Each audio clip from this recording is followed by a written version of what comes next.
दोस्तों आज मैं आपसे बात करूंगा सशलर के 12 टिश्यू सॉल्ट में से एक बहुत ही खास माने जाने वाली मेडिसिन के बारे में। और वो मेडिसिन हम किस किस तरह से यूज कर सकते हैं, उसके क्या क्या सिम्टम्स होते हैं, आंखों में क्या क्या सिम्टम्स होते हैं, नाक के, कान के, गले के, बुखार के, ये सारे सिम्टम्स आज मैं इस मेडिसिन के इसी वीडियो में डिस्क्राइब करूंगा। तो चलिए दोस्तों शुरू करते हैं। इस मेडिसिन का नाम है फेरम फॉस। बहुत ही अच्छी एक मेडिसिन है। सामान्यतः लोग इसे एनीमिया की दवा के रूप में ज्यादा अच्छे से जानते हैं और एनीमिया के केसेस में यह बहुत अच्छा काम करती है। उसका एक प्रमुख कारण यह है कि हमारी बॉडी में आयरन का एक बहुत इंपॉर्टेंट रोल होता है हीमोग्लोबिन में, और यदि आयरन की कमी होती है तो हीमोग्लोबिन कम हो जाता है और हीमोग्लोबिन की कमी को ही एनीमिया बोला जाता है। इसलिए जिन लोगों की बॉडी में एनीमिया हो, खून की कमी हो, उन लोगों को हमेशा फेरम फॉस 3x पोटेंसी में 4 टैबलेट्स दिन में 3 बार कम से कम यूज करना ही चाहिए। इसके साथ ही किन कारणों से खून की कमी हुई है उन कारणों का भी इलाज करना जरूरी है, उनका ट्रीटमेंट करना जरूरी है। जिस बीमारी के कारण ऐसा हुआ है उस बीमारी का ट्रीटमेंट करना जरूरी है। लेकिन एक जनरल टॉनिक के रूप में, जनरल एनीमिया की दवाई के रूप में या जनरल हीमोग्लोबिन बढ़ाने वाली दवा के रूप में हम फेरम फॉस का यूज कर सकते हैं और इसकी 3x पोटेंसी को 4 टैबलेट्स के रूप में दिन में 3 बार हमें इसका यूज करना चाहिए। यदि हम इसके मेंटल सिम्टम्स की बात करते हैं तो इसका जो पेशेंट होता है बहुत ही ज्यादा टॉकेटिव होता है, कम्युनिकेटिव होता है, अपनी बात को बड़े अच्छे से ये डिस्क्राइब कर सकता है, बहुत अच्छा इसका बोलने का तरीका बड़ा अच्छा होता है। हालांकि मूड स्विंग की इसको बड़ी प्रॉब्लम होती है, कभी एकदम से बहुत ही जॉली नेचर हो जाता है, कभी छोटी छोटी बात पे इरिटेबल हो जाता है। आपने देखे होंगे, आपके बहुत सारे ऐसे दोस्त होंगे, आपके परिवार में ऐसे बहुत सारे लोग रहते होंगे जो 10 मिनट पहले तक बड़ा हंसी मजाक कर रहे थे और फिर एक छोटी सी बात उनको चुभ जाती है और वो इरिटेबल हो जाते हैं, गुस्सा करने लगते हैं। ये सारे सिम्टम फेरम फॉस से मिलते जुलते हैं। हालांकि ऐसे बहुत सारे पेशेंट और भी मेडिसिन में देखने को मिलेंगे, लेकिन फेरम फॉस का भी ये एक सिम्टम है। इसके साथ ही यदि हम देखें तो इसको सिरदर्द की बड़ी प्रॉब्लम होती है। सिरदर्द धूप में जाने से बढ़ता है और ये सिरदर्द इसको क्यों होता है, जैसे मैंने आपको बताया था कि काली फॉस का जो सिरदर्द होता है वो प्रोस्ट्रेशन की वजह से बढ़ता है, कमजोरी की वजह से बढ़ता है। इसी तरह फेरम फॉस का जो सिरदर्द होता है वो खून की कमी से बढ़ता है, धूप में जाने से बढ़ता है। यदि हम इसकी आंखों की बात करते हैं तो आंखों में एक बहुत ही खास सिम्टम इसमें देखने को मिलता है कि आईलिड के नीचे, यानी कि ये जो पलक होती है इसके नीचे रेत की चुभन जैसी महसूस होती है, जैसे अंदर कुछ रेत जैसा कोई पार्टिकल आंख में अड़ा हुआ हो।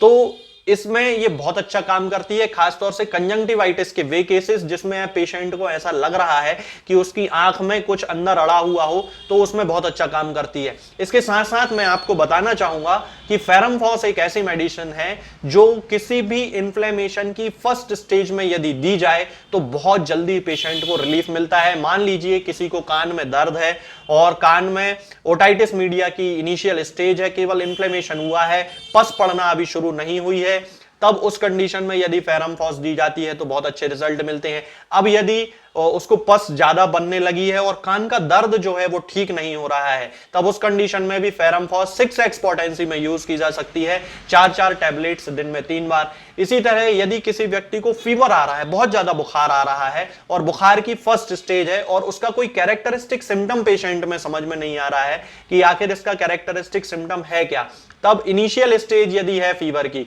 तो हम ना केवल एकोनाइट दे सकते हैं उसको 30 पोटेंसी में 2-2 बूंद दिन में 3 बार, उसके साथ ही हम फेरम फॉस 6x पोटेंसी में दे सकते हैं 4 टैबलेट्स दिन में 3 बार। मतलब कि किसी भी बीमारी की प्रथम अवस्था में जबकि इंफ्लेमेशन स्टार्ट हुआ हो, मान लीजिए कि किसी को न्यूमोनिया है यानी कि लंग में इंफ्लेमेशन हो गया है और इनिशियल स्टेज है, तो बहुत सारी मेडिसिन हैं जैसे अमोनियम कार्ब बहुत अच्छा काम करती है। लेकिन यदि सिम्टम्स मैच नहीं हो रहे हैं तो कम से कम इनिशियल स्टेज में हम उसको फेरम फॉस देना तो स्टार्ट कर ही सकते हैं, क्योंकि फेरम फॉस किसी भी प्रकार के इन्फ्लेमेशन को खत्म करने की एक बहुत ही अच्छी मेडिसिन है यदि शुरुआती अवस्था में ही इसका उपयोग कर लिया जाए। इसका हमेशा ध्यान रखना है कि यदि इन्फ्लेमेशन है तो 6x पोटेंसी या 30 पोटेंसी में हमें यूज करना है, और जनरल एक टॉनिक के रूप में यदि हम इसका यूज कर रहे हैं, खून बढ़ाने वाली दवा के रूप में हम इसका यूज कर रहे हैं, एनीमिया के केसेस में हम यदि इसका यूज कर रहे हैं, तो फिर हमें इसकी 3x पोटेंसी यूज करना है और 3x पोटेंसी की 4 टैबलेट्स दिन में 3 बार कम से कम हमें यूज करना है। यदि हम इसके रेस्पिरेटरी सिम्टम्स की बात करते हैं तो जैसा कि मैंने आपको बताया कि ये न्यूमोनिया के केसेस में बहुत जल्दी बहुत अच्छा रिजल्ट देती है। अस्थमा के केसेस की यदि शुरुआती अवस्था है और पेशेंट में ये समझ में नहीं आ रहा है कि इसको अस्थमा किस कारण से है, तो चूंकि इन्फ्लेमेशन वहां भी हुआ है ब्रोंकियोल्स में, ब्रोंकाई में, तो इसलिए हम अस्थमा के कंडीशंस में भी उसका फेरमफॉस का यूज कर सकते हैं 6x पोटेंसी में। यदि सिम्टम्स थोड़े थोड़े मैच कर रहे हैं तो हम 30 पोटेंसी में 2-2 बूंद दिन में 3 बार दे सकते हैं। कई बार अस्थमा के या न्यूमोनिया के या ट्यूबरकुलोसिस के वे केसेस जिनमें खून आने लगता है खांसी के साथ साथ, यानी कि जैसे हीमोप्टाइसिस बोला जाता है, उस कंडीशन में भी फेरमफॉस बहुत अच्छे रिजल्ट देती है। इसका एक बहुत खास सिम्टम है कि जब भी इसको ब्लड आता है, मान लीजिए वोमिटिंग में ब्लड आया है अल्सर के कारण, या फिर नाक से खून आया है एपिस्टैक्सिस के कारण, या फिर लंग्स से खून आया है खांसी के साथ हीमोप्टाइसिस के कारण, तो जो खून होता है वो ब्राइट रेड ब्लड होता है। ये एक बहुत खास सिम्टम है। यदि हम फीमेल मेंस्ट्रुअल सिम्टम में भी देखेंगे, फीमेल मेंस्ट्रुअल सिस्टम को देखेंगे, तो उसमें भी जब मेंसेस इसके होंगे, यदि मेंस्ट्रुअल कोई इरेग्युलरिटी है, मान लीजिए इसको मेट्रोरेजिया की प्रॉब्लम है या मीनोरेजिया की प्रॉब्लम है, तो वहां पर भी जो ब्लीडिंग होगी वो एकदम ब्राइट रेड ब्लड की ब्लीडिंग होती है। ये एक बहुत खास सिम्टम है। यदि हम बुखार की अवस्था में देखें, फीवर की यदि हम बात करते हैं, चूंकि फीवर में बहुत अच्छी मेडिसिन ये मानी जाती है एक्यूट फीवर के लिए, यानी कि जो इनिशियल स्टेज है और हम फीवर के कैरेक्टरिस्टिक सिम्टम को समझ नहीं पा रहे हैं, तब हम फेरमबॉस का यूज कर सकते हैं। इसका जो पेशेंट होता है फीवर के दौरान, उसका जो फेस है वो एकदम से फ्लश्ड फेस हो जाता है, यानी कि लाल लाल चीक्स आपको दिखाई देने लगेंगे। खासतौर से वो लोग जो एकदम गोरे रंग के होते हैं, जिनका बहुत फेयर कलर होता है, उनके जो गाल होते हैं वो एकदम से फीवर के दौरान लाल पड़ जाते हैं। उस कंडीशन में फेरमफॉस बहुत अच्छा काम करती है और मेरा अनुभव यह है कि यदि इसको 6x पोटेंसी में इनिशियल स्टेज में 4-4 टैबलेट्स दिन में 3 बार करके दिया जाए तो इसके बहुत ही अच्छे रिजल्ट्स हैं।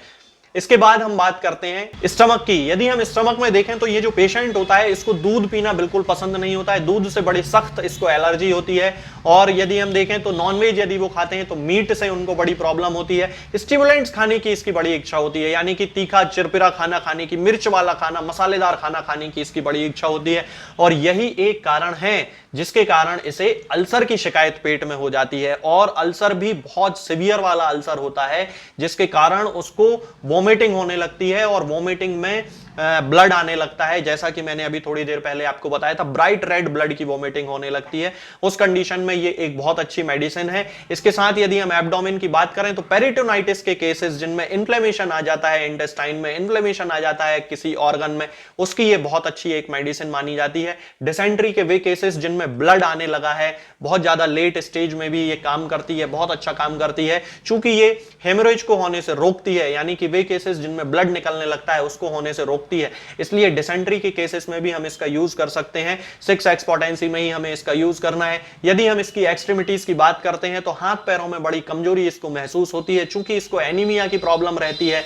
इसके कारण इसको हाथ पैरों में, शरीर में थोड़ी सी घबराहट महसूस होती है, हाथ पैरों में कमजोरी इसको महसूस होती है, कभी कभी नंबनेस की शिकायत होती है, जिसे सामान्य भाषा में झुंझुनी कहते हैं, सुन्नपन कहते हैं, ये इसकी शिकायत होती है। इसके साथ साथ ही आर्टिकुलर रूमेटिज्म के केसेस में इसका एक बहुत अच्छा रोल है। हाथ पैरों की उंगलियां जो हैं वो दर्द करने लगती हैं, स्वेलिंग आ जाती है, इन्फ्लेमेशन उनमें होने लगता है, लाल कलर की टिप्स पड़ जाती हैं, उसमें इसका एक बहुत अच्छा यूज है।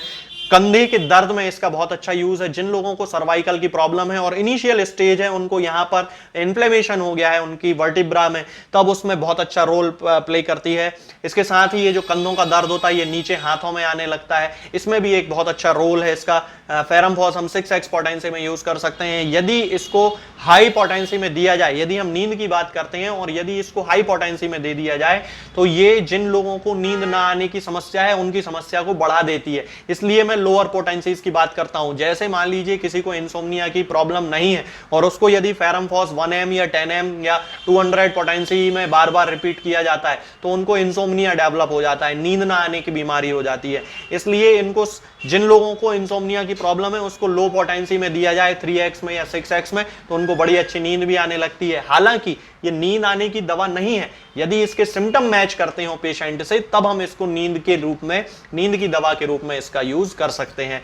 तो दोस्तों, यही सारे सिम्टम्स जो हैं वो फेरमफॉस के होते हैं। कॉमन सिम्टम्स हैं, जनरल सिम्टम्स हैं जिनकी मैंने आपसे बात की है। आगे के वीडियोस में हम बात करेंगे कुछ नई बीमारियों के बारे में और उनकी होम्योपैथिक दवाओं के बारे में। तब तक के लिए जय हिंद, जय भारत। दोस्तों, होम्योपैथिक दवाओं को खाने का सबसे अच्छा तरीका होता है कि हम हमेशा खाली पेट इन दवाओं को खाएं। जिन दवाओं को दिन में केवल एक बार खाना है, उन्हें सुबह खाली पेट खा लेना चाहिए, मुंह में अच्छे से कुल्ला करके, गार्गल्स करके।